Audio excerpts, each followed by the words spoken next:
नमस्कार सर. नमस्कार. तुमचं स्वागत आहे आयकॉन स्टील प्रस्तुत बिल्ड आयकॉन या उपक्रमामध्ये. आम्ही आज आलो धुळ्यामध्ये आणि माझ्या सोबत आहेत इंजिनियर सुनील महाले सर. त्यांच्याबद्दल सांगायचं झालं तर 3 दशकाहून अधिक काळ ते या सिव्हिल इंजिनिअरिंग या सेक्टरमध्ये अतिशय उत्तमरित्या काम करत आहेत. अनेक रेसिडेन्शियल प्रोजेक्ट त्यांनी यशस्वीरित्या पूर्ण केलेले आहेत. खूप मोठा प्रदीर्घ अनुभव त्यांच्या पाठीशी आहे. तर या अनुभवाबद्दल त्यांच्या आजवरच्या या कारकिर्दीबद्दल आपण त्यांच्याशी गप्पा मारणार आहोत.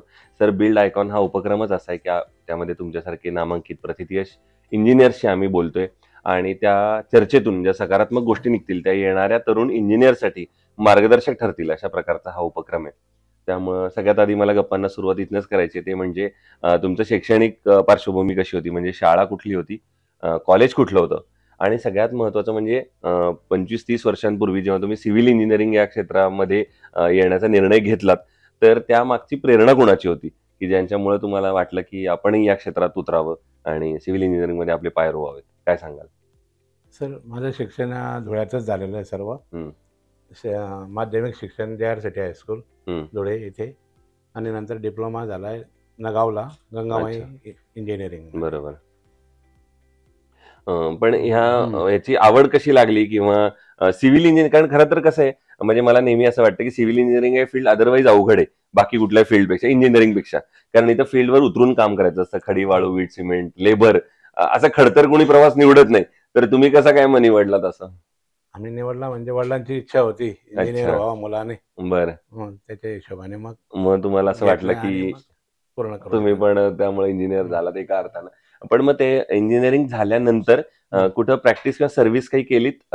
प्रॅक्टिस केली होती की. बरं. प्रकाश प्रभू म्हणून इंजिनियर होते इथं धुळ्यामध्ये? हो. बरं. ते मुंबईला आहेत. अच्छा. त्यांच्याकडे प्रॅक्टिस केली. बरं. मग ती किती वर्ष सानपणे केली? 3-1 वर्ष केली. 3-1 वर्ष केली. हो. आणि मग नंतर मग स्वतः ऑफिस टाकलं. क्या बात आहे. आणि मग नंतर स्वतः सुरुवात कन्सल्टन्सीला स्वतःला सुरुवात केली. बरोबर.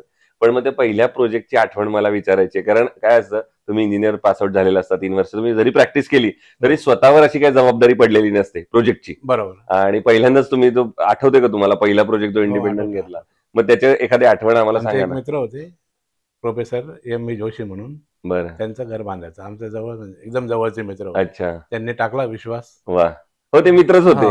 त्यांनी टाकला विश्वास, मग त्याच्या हिशोबाने त्यांचं काम चालू केलं. बरं. किती G+1? G+1 होतं. बरोबर आहे. आणि मग तो सक्सेसफुल झाला. तेव्हा काही अशा अडचणी किंवा काही साधारणतः काय आली नाही अशी? म्हणजे आता आठवण. तेव्हा काय असेल अंदाजे स्क्वेअर फुटाचा रेट, असं काय आठवते? 300 रुपये. 300 रुपये असेल. आणि आज म्हणजे तो 300 रुपयापासून आज आता 1500 रुपयापर्यंतचा प्रवास तुम्ही सगळा बघितलेला आहे, एवढा सगळा. तर मग या फील्डशीच रिलेटेड आता काही प्रश्नांकडे आता आपण येऊया. त्यातला पहिला प्रश्न म्हणजे तुम्ही जसं मी आता आपण बोललो की 300 रुपयापासून 1500 रुपयाचा एक प्रवास बघितला, ते जेव्हा तुम्ही हाताने ड्रॉइंग करत असाल आणि आता कॉम्प्युटरवर ते सगळे ड्रॉइंग होतात, तर मग या तंत्रज्ञानाची कितपत मदत तुम्हाला आता या फील्डमध्ये होते आणि तुम्ही ती कशी करून घेता? तंत्रज्ञानाची भरपूर मदत होते आता. बरोबर. पहिले प्लॅन बनवायचा, त्याच्यात दुरुस्त करायचं म्हणजे फार प्रॉब्लेम यायचा, वेळ लागायचा. बरोबर. आता प्लॅन बनवायला, दुरुस्त करायला 2 मिनिटं लागतात, 10 मिनिटं लागतात. बरोबर. पाहिजे तसं आपण मालकांना देऊ शकतो. बरोबर. मालकाचं समाधान करू शकतो. बरोबर. तुम्ही स्वतः पण शिकलाय आता हे सगळं करायला, डिझायनिंग वगैरे? हो. कॉम्प्युटरवर पण? हो. यामध्ये मग तुम्ही कोर्स केला कुठला त्याच्यानंतर? ऑटोकॅड वगैरे त्याच्यानंतर तुम्ही शिकलात. दुसरं तुम्ही या इतक्या वर्षात एक बघितलं असेल, ते म्हणजे अकुशल कामगार जो आहे, जो पहिल्यापासून या इंडस्ट्रीत होता आणि आजही काही प्रमाणात आहे. तर मग त्या अकुशल कामगारांकडून काम करून घेणं हे कितपत धोकादायक आहे असं तुम्हाला वाटतं? किंवा कधी कधी जाणवलंय का की अशी एखादी महत्वाची जबाबदारी जर त्याच्याकडे दिली तर कुठला मोठा धोका संभवू शकतो? नाही, जे म्हणजे जबाबदारीचं काम असतं ते आपण स्वतःहूनच ओव्हरऑन करून घेणे. बरोबर. आणि त्या प्रत्येकाचं आपल्याला माहिती असतं कॅपॅसिटी काम करायची. याला कोणती जबाबदारी द्यावी, कोणती नाही द्यावी, त्याच्यावर भरोसा किती करावा. बरोबर. पूर्णपणे त्याच्यावर भरोसा केला, आपण नाही पाहिलं, काम आपल्यावर संकट येणारच. बरोबर. पण तुम्ही त्यांना कधी असं काही शिकवायला जाता किंवा ट्रेनिंग टाईप काही असं देता? साईटवरच ते चालतं प्रत्येक वेळेस, जसं जसं अडचण आली. बरोबर. तसं. बरोबर. दुसरं, रेसिडेन्शियल प्रोजेक्ट मध्ये तुमचा हातखंडा आहे म्हणून, स्पेशालिटी म्हणून इतके शेकडो प्रोजेक्ट तुम्ही आजपर्यंत पूर्ण केलेत. तर मग त्यामध्ये तुम्हाला कायम एक नेहमीचं वाक्य जाणवलं असेल, ते म्हणजे प्रत्येक जण असं म्हणतो की माझं बजेट थोडं कमी आहे किंवा माझ्या बजेटमध्ये थोडंसं बसवून द्या. अशा वेळेला बजेटनुसार घरं बनवण्याचा आजकाल ट्रेंड फार वाढत चाललाय, तर त्याविषयी काय सांगाल तुम्ही? नाही, आता पहिल्यापासूनच माझं असं आहे, समोरच्याचं बजेट त्याप्रमाणे त्याचं घर बनवणं, आपल्या इच्छेप्रमाणे काही उपाययोजना नसतो. बरोबर. त्याचा जो बजेट आहे त्याच्यामध्ये बनवून देणं आणि त्याचं समाधान करणं हे सर्वात महत्वाचं. बरोबर. तर पण असं कधी त्यामध्ये डिफरन्स येतो का, की समजा त्याचं बजेट असेल 15 लाख रुपये आणि कधी कधी ते 16-18 लाखांवर पण कधी जात असेल, तर ते मग कमी करायचं असेल तर तुम्ही मग कुठं काटछाट करता आणि ते बसवून देता पुन्हा त्याला? त्याचं फिनिशिंग आयटम मध्ये थोडंसं काटछाट करावं लागतं. बरोबर आहे. बेसिक जे आहे जे आहे स्टील प्रोजेक्ट ते वगैरे त्याचं काय करता येणार. बरोबर आहे. जे फिनिशिंग आयटम असतात त्याच्यातच करावं लागतं. बरोबर. कारण ते नंतरही तुम्ही बदलू शकता, अल्टरनेट करू शकता, वाढवू शकता. बरोबर. दुसरं, एखादं चांगलं कन्स्ट्रक्शन जर करायचं असेल घराचं एखाद्या वैयक्तिक माणसाला, तर त्यानं काय काळजी घेतली पाहिजे म्हणण्यापेक्षा हे असे काही पॉईंट्स सांगू शकाल का, की हे 2-4 पॉईंट्स तुम्ही लक्षात ठेवा, तुमचं कायम काम क्वालिटी होईल किंवा चांगलं दर्जेदार काम होईल, ती वास्तू बरेच वर्ष टिकणारी होईल. अशी जर वास्तू तयार करायची असेल तर साधारणपणे कुठले चेक पॉईंट्स आहेत की जे लक्षात ठेवले पाहिजेत कन्स्ट्रक्शन मध्ये? ज्याच्याकडून काम करून घ्यायचं त्याचा तपास करायचा. बरोबर. त्याचं काम कसं आहे, काय वगैरे. बरोबर. तो तर झाला माणूस, पण त्या मटेरियल जे आपण वापरतो त्यातल्या प्रॅक्टिस, मटेरियलचा आम्ही कन्सल्टंट जर सांगेल ते मटेरियल वापरणे. बरोबर. त्याच्यात बजेट न बघणे. बरोबर. स्टील म्हणा, काय म्हणा, अच्छा, चांगलं मटेरियल वापरणे. बरोबर.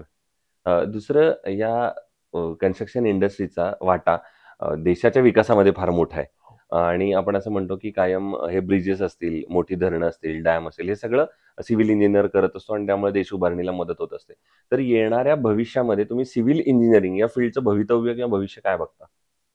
भविष्य भरपूर आहे. बरं, कशा अर्थानं किंवा काय सांगू शकाल त्यात?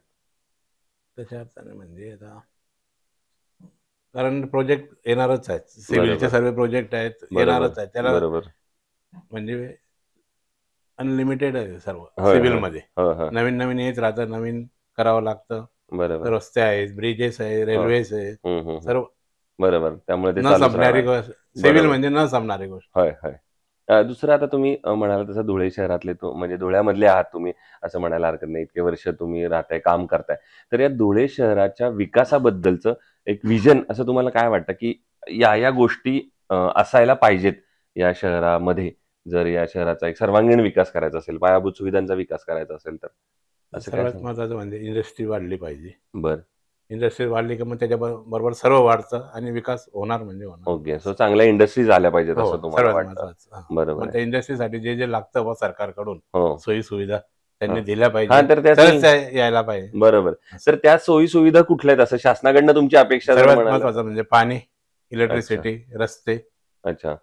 या 2-3 महत्वाच्या गोष्टी आहेत की ज्यामुळे इंडस्ट्री वाढली पाहिजे किंवा वाढेल असं. बरं. दुसरं, या क्षेत्रामध्ये जी तरुण मुलं येत आहेत आता मोठ्या संख्येनं आणि ते इंजिनियर्स होत आहेत, तर त्या मुलांना एक गुरुमंत्र किंवा कानमंत्र जर द्यायचा असेल तर काय तुम्ही द्याल या फील्डमध्ये येण्यापूर्वी? त्यांनी फक्त कमाई हा उद्देश न ठेवता क्वालिटी हा उद्देश ठेवावा. बरोबर. कारण ते क्वालिटी, दर्जेदार काम केलं तरच पुढे निभाव आहे तुमचा. बरोबर. दुसरं, इतक्या वर्षांच्या आता टेन्युअर मध्ये थोडा अवघड प्रश्न आहे असा, तुम्ही मगाशी म्हणला तसं, की एखादा आयकॉनिक प्रोजेक्ट जर तुम्हाला विचारला कुठला, म्हणजे ज्या प्रोजेक्टनं तुम्हाला आनंद दिला, समाधान दिलं, एक अभिमान वाटला की हा प्रोजेक्ट करून मला छान वाटलं, हा वेगळा काहीतरी करायला मिळालं मला माझ्या आयुष्यात, असा एखादा प्रोजेक्ट विचारला तर कुठलं नाव आहे प्रोजेक्टचं? हो, पण एखादं वेगळं घराचं काहीतरी डिझाईन करायला मिळालं, तिथं काहीतरी नवीन होतं, कमी स्क्वेअर फुटात जास्त काहीतरी बसवायचं होतं, असं काही आठवतंय? असं काही नाही. बरं, ठीक आहे. किंवा असं एखादी अडचण सांगू शकता का, की काम करताना बऱ्याचदा असं होतं की अचानक काहीतरी अडचण येते, फॉर एक्झाम्पल पाणी लागलं किंवा एखाद दिवशी मेन स्लॅबच्या दिवशी लेबरच आले नाहीत, असं काही, म्हणजे किंवा स्लॅब करताना काहीतरी प्रॉब्लेम आला, अशी एखादी अडचण आणि त्या आव्हानावर कशी तुम्ही मात केलीत, तर असा एखादा प्रसंग? स्लॅबच्या वेळेस पाऊस जेव्हा यायचा ना, असं एक झालं होतं. हा, तर तो सांगा ना किस्सा कसा आला होता. बरं. थांबायचं नाव घेत नव्हतं. बरं. आणि तुमचा जोरजोरात होता, स्लॅब चालू झाला होता, जवळपास 25% झालेला होता. बरं. मग शेवटी थांबवून द्यावं लागलं. हो. सर्व लेबर्स वगैरे. बरोबर. आणि मग दुसऱ्या दिवशी पण पाऊस. अच्छा. तिसऱ्या दिवशी बंद झाला, मग चौथ्या दिवशी ठेवला आम्ही, परत त्या दिवशी पाऊस, पण त्या दिवशी कमी झाला, मग त्यात तुम्ही तो स्लॅब करून घेतला. पण त्यामुळे 4 दिवस तो डिले एक प्रकारे झाला. बरोबर बरोबर. दुसरं स्टील आणि मटेरियलचं पण नुकसान झालं. हो, होणारच, कारण ते सगळं उघड्यावर असेल मटेरियल आणि हे. बरोबर. तर पण तो प्रसंग फार मोठा असतो आणि त्याच वेळेला धीरानं तोंड देणं ही फार महत्वाचं आणि मालकाचं मन पैशांचं हो असतं, किंवा कधी कधी त्यांना अशी भीती वाटते की माझं काम होणारं चांगलं होईल का नाही, कारण स्लॅब थांबवला म्हटल्यावर जनरली एक असं सामान्य माणसाला माहित असतं की स्लॅब ज्या दिवशी करतो त्या दिवशी तो पूर्ण करायचा असतो, मध्ये थांबायचं नसतं. तर मग अशा वेळेला जर थांबावं लागलं तर ते चॅलेंज होतं खूप मोठं एका अर्थानं. पाऊस आला की सर्व मालकांचं काय होईल नाही काय नाही. होय होय होय. आणि कधी कधी जर नुकसान झालं तर मोठं नुकसान पण होणार असतं. जो माल बाहेर पडलाय किंवा सिमेंट जे बाहेर असेल तर त्याच्यामुळे नुकसानही होऊ शकतं. दुसरं, कुठल्याही कन्स्ट्रक्शन मध्ये सिमेंट आणि स्टील या 2 महत्वाच्या गोष्टी असतात. तर स्टील निवडताना तुम्ही काय काळजी घेता किंवा कशा प्रकारचं स्टील निवडता, काय त्यातले पॅरामीटर्स चेक करता स्टील मधले कन्स्ट्रक्शनला वापरण्यासाठी? ISI मार्क बघता. पहिले 550 आता D म्हणून जे आहे नवीन नवीन जे येतात बरोबर त्या पद्धतीने ते आता तुम्ही बघता. बरोबर. दुसरं, आयकॉन स्टील तुम्ही कधी वापरले? हो, वापरले. अच्छा. तर मग तुमचा आयकॉन स्टीलचा अनुभव कसा होता किंवा त्यांच्या सर्व्हिसेस बद्दल काही सांगू शकाल का? आयकॉनचा एकदम चांगला आहे, सर्व्हिसेस पण चांगली आहे. बरं. स्टील पण काही प्रॉब्लेम नाही. अच्छा, अवेलेबिलिटी वगैरे असते. अच्छा. त्यामध्ये सो हे होते इंजिनियर सुनील महाले सर, आणि मी सांगितलं तसं इतक्या वर्षांचा मोठा अनुभव त्यांच्या पाठीशी आहे. आणि सगळ्यात महत्त्वाचा जो त्यांनी सल्ला दिला आजकालच्या तरुण मुलांना जे या फील्डमध्ये येत आहेत, तर त्याप्रमाणे तुम्ही त्याच्यात एकतर पेशन्स ठेवा, जिद्द आणि प्रामाणिकपणे काम करा, आणि सगळ्यात महत्त्वाचं म्हणजे क्वालिटीशी कुठेही कॉम्प्रोमाइज करू नका. कारण तुम्ही जेव्हा दर्जाशी किंवा क्वालिटीशी कॉम्प्रोमाइज करता ते तुमची प्रतिमा तुमच्या कामात दिसते, आणि पर्यायानं तुम्हाला जी पुढची कामं मिळणारी असतात त्याच्यावर त्याची छबी उमटते. त्यामुळे कुठल्याही प्रकारे आपल्या क्वालिटीशी कॉम्प्रोमाइज करू नका. जे काम कराल ते प्रामाणिकपणे आणि 100% देण्याचा प्रयत्न करा. या फील्डमध्ये यश नक्की. सर, पुन्हा एकदा आपले मनपूर्वक आभार की तुम्ही बिल्ड आयकॉन या प्लॅटफॉर्मवर आलात आणि तुमचे विचार मांडले. येणाऱ्या काळात अशाच आयकॉनिक प्रोजेक्ट तुमच्या हातून घडावेत, याच मनपूर्वक शुभेच्छा. थँक्यू. थँक्यू. थँक्यू.